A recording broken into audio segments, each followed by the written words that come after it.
Hi friends, తెలుగింటి వంటలకు స్వాగతం అండి. ఈరోజు మంచి చిట్కా అండి. ఇప్పుడు కరోనా కదండి, దానికి ఎక్కువ మనకి దగ్గు జలుబు అవుతుంది. ఎంత మెడిసిన్స్ వేసినా తగ్గదు కదా. ఈ కరక్కాయతో చూడండి, కరక్కాయలు వీటితో ఎలా చేయాలో బాగా పనిచేస్తుందండి. ఇది మనకి బాగా ఉపయోగపడుతుంది. ఇది పాతగా అమ్మమ్మ వాళ్ళు మాకు చెప్పారు, మేము కూడా వాడుతున్నాము. ఇది ఎలా చేయాలో మీకు చూపిస్తాను. ఇంకోటండి, ఇలా మనకు ఉందనుకోండి, ఇలా పెట్టేసి కొంచెం సిమ్లో ఇలా పెట్టుకొని ఇలా చేసుకోవాలండి. ఇలా కాలిపోవాలి మంచిగా. మరి మనకి కర్రపోయి అది ఉండదు కదండి, ఇలా స్టవ్ మీద ఇలా పెట్టేసుకున్నాం అనుకో, ఇలా అయిపోతున్నాయండి. ఇవి ఇక తీసేసి ఇది పౌడర్ చేసుకోవాలి.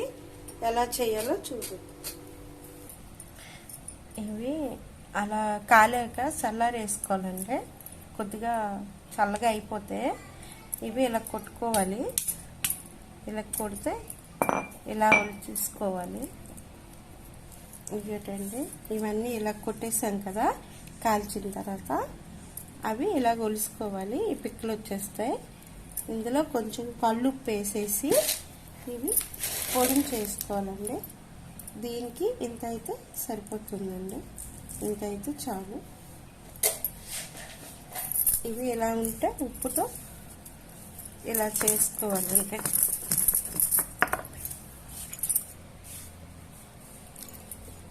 ఇదటండి, ఇలాగా పొడి చేసుకోవాలి. కల్లుప్పు అవి వేస్తాం కదండి, ఇక ఇలా అయిపోయింది. చూడండి, ఇలాగ అయిపోయింది. మనము రోజు దగ్గుంది అనుకోండి, అప్పుడు ఉదయం కొంచెం ఇంత అయితే సరిపోతుందండి. ఇలా తీసుకుంటే చాలు, ఇలా అయితే చాలు. ఎక్కువ దగ్గుంది అనుకోండి, ఇది ఇలా పెట్టేసి ఇలా నోట్లో వేసుకొని ఇలా సైడ్కి పెట్టేసి పడుకుని రసం వస్తుంది, అది అలా మింగుతున్నా పర్వాలేదు, ఏం కాదండి. ఒక్కొక్కసారి దగ్గుకి మనకి సైడ్లు అన్నీ నొప్పి వస్తుంటాయి కదా బాగా, అలాంటప్పుడు ఇది బాగా పనిచేస్తుందండి. మీరు ఒకసారి ట్రై చేయండి, పిల్లలకు కూడా పనికొస్తుంది. ఇదొటండి, ఇలాగా బాక్స్లోకి ఇలా తీసుకొని ఇది స్టోర్ చేసుకోవాలి. ఇది మీరు కంపల్సరీ ఎక్కువ దగ్గు ఎవరికి ఉన్నా సరే మీరు కరక్కాయతో ఇలాగా పొడి చేసుకొని ఉంచుకొని, ఎక్కువ ఉందనుకోండి రోజుకి 3 సార్లు తీసుకోండి. 3 సార్లు తీసుకొని బొగ్గులో పెట్టుకొని ఆ నీరు వస్తుంది కదా, ఆ ఓట అలాగే మీరు మింగుతుంటే మీకు ఎక్కువ దగ్గున్నప్పుడు ఒక్కరోజుకే మీకు తెలుస్తుందండి. 3 పూటలకైనా వేసుకున్నారంటే మీకే తెలుస్తుంది. అది చూసినప్పుడు, మీరు వాడుతున్నప్పుడు బాగుంది అని మీకు తెలుస్తుంది. ఇది మాకు ఎక్కువ అమ్మ వాళ్ళు చెప్పేవారు. మేము మెడిసిన్ వాడినా తగ్గకపోతే ఇవే ఎక్కువ వాడుతుంటాం. కనీసం దగ్గు గురించి మెడిసిన్ కన్నా ఇది ఎక్కువ మేము వాడుతుంటామండి. మీకు ఎవరికైనా ఉపయోగపడుతుందేమో అని నేను చూపిస్తున్నాను.